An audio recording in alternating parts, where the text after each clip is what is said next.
Hello, my name's Alan Salzman, and I want to talk to you about the very interesting subject of cheating in onlines.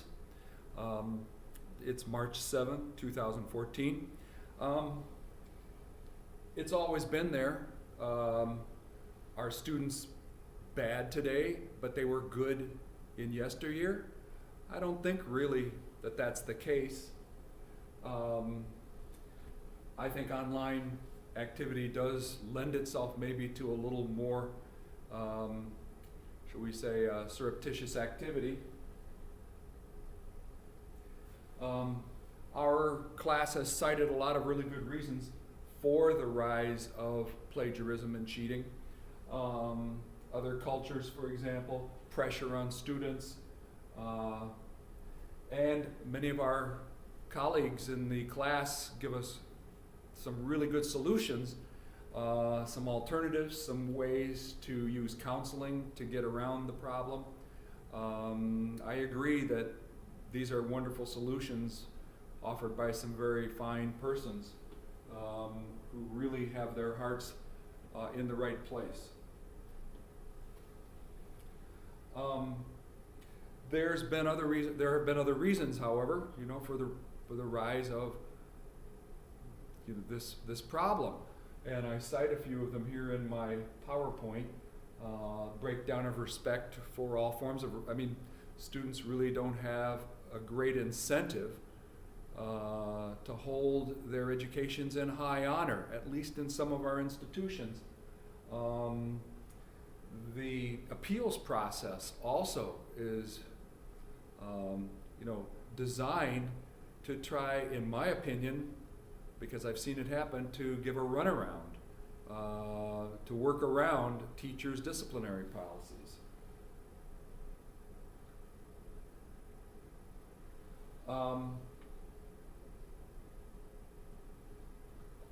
I have knowledge of a teacher who was an applicant for a full-time position who plagiarized.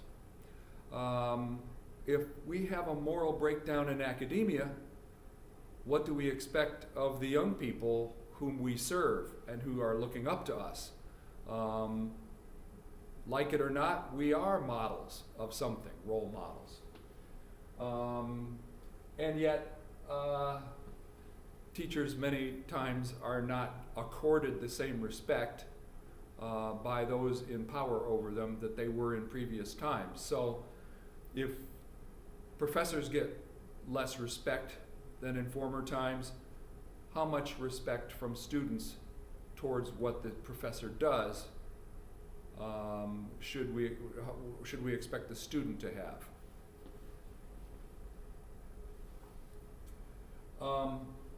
I don't think students are more unethical.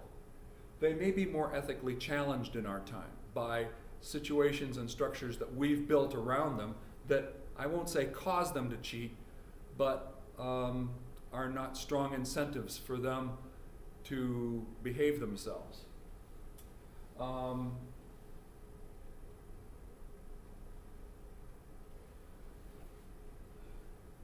In our times, the sort of honor code that used to prevail in the old days has been replaced by the legalistic code, if you will.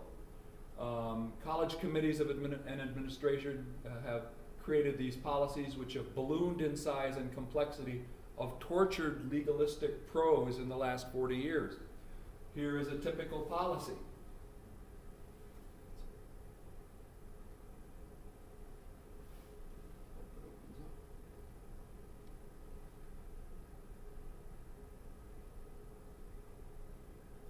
Which will not open. Okay.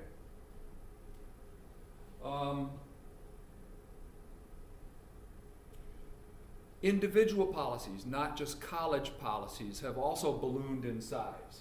In my department, the average length of a syllabus is 5 to 7 pages. That's enormous compared to what it used to be when I first started teaching quite a while ago.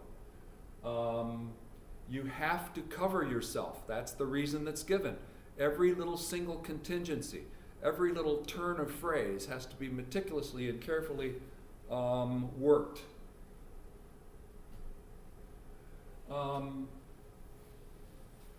you are not inclined to give an F grade for cheating. That's the bottom line.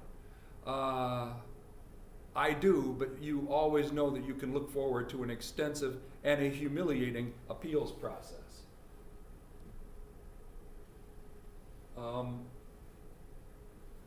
As a result, I have my cheating policy written by the professionals here at the college. I don't write my own.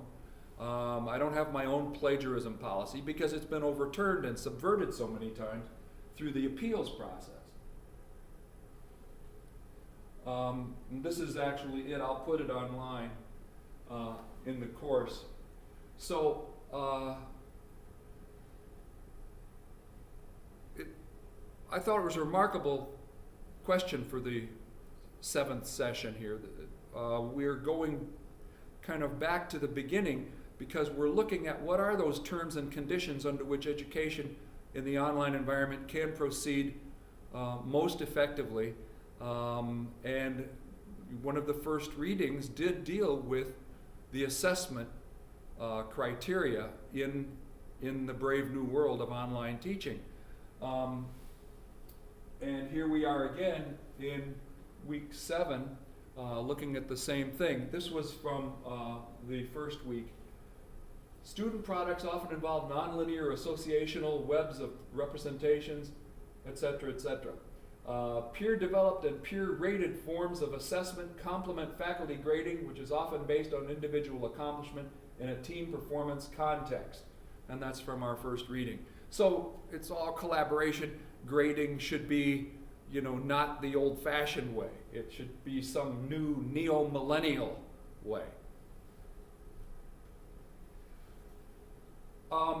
Now in Module 7, we have practical tips.